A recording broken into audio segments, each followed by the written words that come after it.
Hi, Mountview Church, and welcome to the February Supper Club. This month, we are continuing our series on taking faith from Sunday to Monday, how to translate faith into different areas, different spheres of our lives. We have covered faith and parenting, or being with children, and faith with friendship, and faith and friendship and spiritual friendship. And today we are talking about a very important topic, which is faith in the workplace and in our. And we have Brian Gray. Brian is the Vice President for Formation at the Denver Institute for Faith at Work. And so this is what you spend your days thinking about, which is fantastic. It is now. We feel really blessed to have you with us, and so thank you for making the time. Yeah. Why don't we start with just a little bit about Denver Institute and what is it, why did it get started, and what do you do? In quick, our mission is to form women and men to serve God, neighbor, society through their work. Okay. So it's got an emphasis on formation. Sometimes that's learning new ideas. Sometimes it's spiritual practices. Other times it's more deep missional engagement with pressing social needs. But in all ways, we're trying to encourage their formation towards, in essence, work, or my creative energies being about worship and personal spiritual formation and community mission and justice, all of the above. So that's what the organization gives itself to. Most people know us through our public events. We have two larger anchor events. One's themed around business, the other for professional women. Okay. And then we have another 4 to 6 smaller topic or theme-based conversations. We call them Colorado conversations. So our next one will be with a former diplomat and a person in HR around how do you negotiate Christianly in the workplace. So those are some of those topical conversations. We also have a podcast. We have create resources for online learning classes, and then I lead a leadership development spiritual formation program called the 5280 Fellowship. Okay. So that's Brian, the organization. we have folks who are watching this who are all different ages, all different places in their work life stages. Yeah. Some are fully retired, some are just getting started on their career, and they've got 2 kids at home, and this is, so they're in very different places. Talk to us just a little bit about context for, can what we're going to talk about apply to different groups, or? Yeah. That feels really important to me because so many people equate work with my paycheck or what I do in my career, and that's an important part of it. Right. But biblically, even through the first half of the scriptures, work for a paycheck isn't really a concept. And so it's agrarian cultures, it's agriculture, it's subsistence. And so if you start from work as understood in the story of Genesis, how has God purposed people to use their creative energies in service of God and in service of their neighbor in all forms? Okay. Then this, for those of us who are unemployed or feel underemployed, or if I'm retired, we still have that commitment to work. Right. Just not work equals paycheck. And so work understood biblically broadly includes all of us, from a stay-at-home parent to an overly busy, too many hours executive. All of us are included in a biblical framework of what work looks like. Well, there's such good news. There's such potential for flourishing, no matter where you are in your life spectrum, and to trust that God has a call on your life, your vocation, no matter where you are. And so even retiring, what now? Yeah. Or In many ways, you can God? really live into your vocation when you're not. Yeah, or we'd say you needing might a paycheck. retire from your occupation, or you might that's retire good. from your W-2, but Yeah. you don't retire from a vocation. From a vocation. Or a sense of Christian calling lived in the world on behalf of others. Yeah, that's great. That is really great. We think we were talking about the challenges of each of the spheres. We're looking at parenting and partnering and work life, friendship, and civic life in the 5 areas, in the 5 episodes of this. This might be the hardest because it's, well, you tell me what you you tell us, but it feels like with parenting, it's more private. It's more your values tend to align with Christian values of sacrifice and service, and so often at work, your values may not line up with the company's values. Right. So can we talk a little bit about the? Yeah, that's the tension I would think with this, and maybe even depends how your civic life conversation goes as well, is that there's always an overlap when I'm living in the public square. What do I mean by that? My workplace, or on a PTA board, or some group I volunteered with in a nonprofit. So I have personal values, we have some organizational commitments, and the two of them have some overlap, and we have some common ground. And that's a really rich opportunity for us to find probably some ease and collaborative work. But what happens when my personal value in my circle and my company's value, maybe it's certain practices that feel unethical but maximize profits? Right. What happens when they're in conflict? And so the reason this is the trickiest is because it actually lives most of the time in those types of gray areas. For sure. It's very easy when we have common ground overlap. Not very easy. There's still work-life balance concerns, and how do I bring confidence to everything I'm doing? But that feels more defined. But the gray areas get bigger in this one. That's right.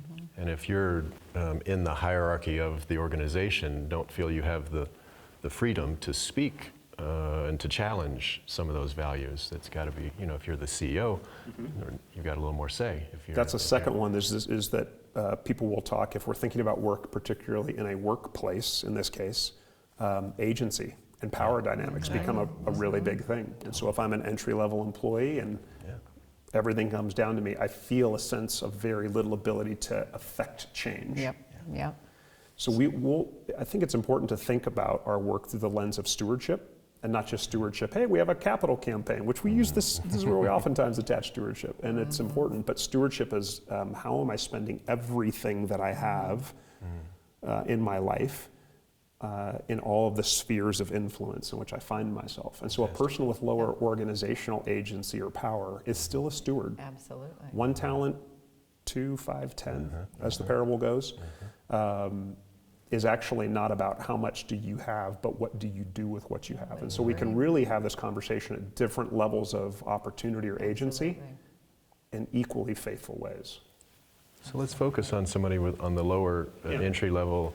Is it more than just about their what they're going to, the attitude they're going to bring to it? If they can't really affect change in the same way, structural way. in a structural way, right? Is it more personal, or what have you found? That's certainly where things are easier. We'll tell, one of the coaching exercises that we'll walk people through with regard to their work is to think of 3 concentric circles. One of them is my area of control or responsibility, not to encourage control freaks. The next one out is my circle of influence, and the farthest one out is my circle of concern. So you could apply this to any situation you come into in the workplace and ask the question, in which circle does this belong? This situation, this conflict with a coworker, the boss wants me to do something and it's in disagreement with my values. In which circle does this belong? And what parts of this belong in which circle, and what's my response? So a person might find themselves, I spent 3 summers in Ukraine.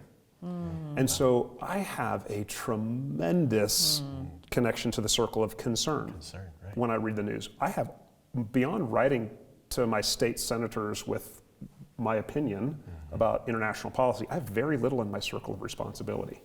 This is like the entry-level employee. That's really Bigger helpful. things in the circle of concern, in which case my posture towards God is more dependence, patience, long-suffering. Right. Diplomacy, and skills in managing up and trying to suggest good ideas up to the next level where there is more agency and power. But I have less in that circle of responsibility. But as for many people, as their work lives go on, they start to see that changing. And then when the organizational culture's a mess, it's less about the entry-level employee and more about the culture shapers and keepers and executive leaders. So those 3 layers are helpful for us sometimes to think in terms of. Really helpful. That's great. And I don't want to underestimate the power of an influence a person at a lower level or entry level, because I think we're so aware, we can be aware of the feel of a culture. So it's not just the leaders at the different level who are creating the culture, but when you walk into the lunchroom or the way people are treating each other at a very basic level, that has ripple effects out. And so we do have control, we do have power and influence in all places, and I think it can invertly impact the leaders who are the structural change, because they feel maybe accountable, or, you know, I mean, we are so interdependent. It's not as though we're not operating in an interdependent way, and so you do have influence no matter where you're. Well, we and see so it when someone new comes on staff, right? Yeah, Just in a staff meeting, and the way absolutely. oh The wow, chemistry what changes. they're bringing, you know, positive or negative, what they're bringing is Yeah, enormous, can be. because we know what it was like before that. Absolutely. But you just communicated from a very holistic, I'd say even biblical and holistic Yeah. sense of what power means. Yeah. Whereas power is about an office and a position. Right. There's a part of power that is Sure, that, but it's also everything that I have to steward. So we'll talk about organizational culture. It's this big theme in Harvard Business Review, and it's all the rage in organizational consulting. What does it mean? It's just the values and practices and attitudes in which we work. Well, I might not be able to influence organizational values per se, but my attitude walking into that lunchroom, Absolutely. or when I'm in a room where there's a high gossip tendency, or people tend to backstab employees for comparison to make themselves look better on a project. Yeah. I do have organizational culture influence, Yeah. regardless of my level. Yeah. How will I individually handle myself? Yeah. And we talk about the idea in the scriptures. Jesus talks about the idea of being salt and light, and people often equate that to, evangelism, and proselytization can't happen in my workplace. Well, of course. Right. Salt is a preserving element. Right. Light is an illuminating element. Right. And you can preserve a healthy culture in that common ground of your value and the organizational culture. You can illumine good and best practices amongst peers That's on the right. common ground. Makes sense. And you can keep those other things that you don't want to be a part of the culture, just keep the light Keep off it of a them, bit- get them yeah, out of the dark. So exactly. it's not Yeah, just evangelistic in that sense, but it is that's good great. No, it's newsing. witness. For sure. Yeah. Absolutely, Yeah, it is witness. absolutely, It is it's good news witness. bringing Absolutely. without it being proselytizing. in I those love cases. that, because I think that's such an important implied question. I'm assuming that people out there are thinking, bringing faith to work, well, I can't, because the assumption is this proselytizing. That's not what I I mean, can't yeah. talk about my faith, I can't. But that's not what we're talking about. We're talking about witness, behavior, sharing, but in a very influential way. Bringing That's light, not. bringing love, bringing a set of values Yeah. to this environment that can shape and change things, even if you're not the one who's in charge. And so you said earlier that that you also talk about spiritual practices that people can have. And so I'm curious to explore that a little bit. Yeah. Are there specific ones that you find for people in the work environment, or you're thinking about that? Or? Well, one, if it's at all of a help, we've created a bit of a monthly resource that just has some spiritual practices at Denver Institute that is just free and is just available as a monthly newsletter to try and encourage the practice of the presence of God. So So each month you come out with a yeah, new- it's a monthly journey through the same cycle of kind of 12 different practices. And many of them are oriented towards prayer. But so my mentor is a 16th century Spanish monk. So I'm very attracted to Ignatian Ignatius, spirituality. yeah. And the big thing that Ignatius commended is God is present all the time, and our work is to be to pay attention to, or to be attentive upon the already presence of God. And I was a pastor for 13 years, so I know even in clergy work, there's challenges in that. So, in any of the type of work we do, isn't it interesting that I have to keep practicing the presence of God or attending upon God? So I think practices could include very simple rhythms of what it means to start and to stop a workday, so that my work is not boundaryless and coming over into all of the rest of my life. And so that could be just very simple ritual of prayer. On Friday, every Friday, as a last day of a work week for me, unless I have weekend work, my closing ritual for the week is just a simple prayer. It's a breath prayer, to telestai. Now that sounds all Greek and impressive. Those are the words of Christ on the cross. It is finished. I have to, recovering workaholic still, I have to preach to myself, you are now off. It is finished. Lay that down. I don't have to be digitally accessible. The project will be fine without me. That's radical. I'm not the center of the universe. my other prayer of commitment in the middle of the night when I wake up and think about things, and I do. You are God, and I am not. So these are just a couple. These are really simple great. Yeah, breath those are prayers. They can be great. prayed Perfect. very meditatively. But I think if we were to connect the different experiences of our workday to a very simple breath prayer like that, it's a little bit like the church, the old monastery bells, which are a call to prayer. The stimuli of gossiping coworker will always be there, like a church bell ringing, to call you to prayer. What is the prayer in response?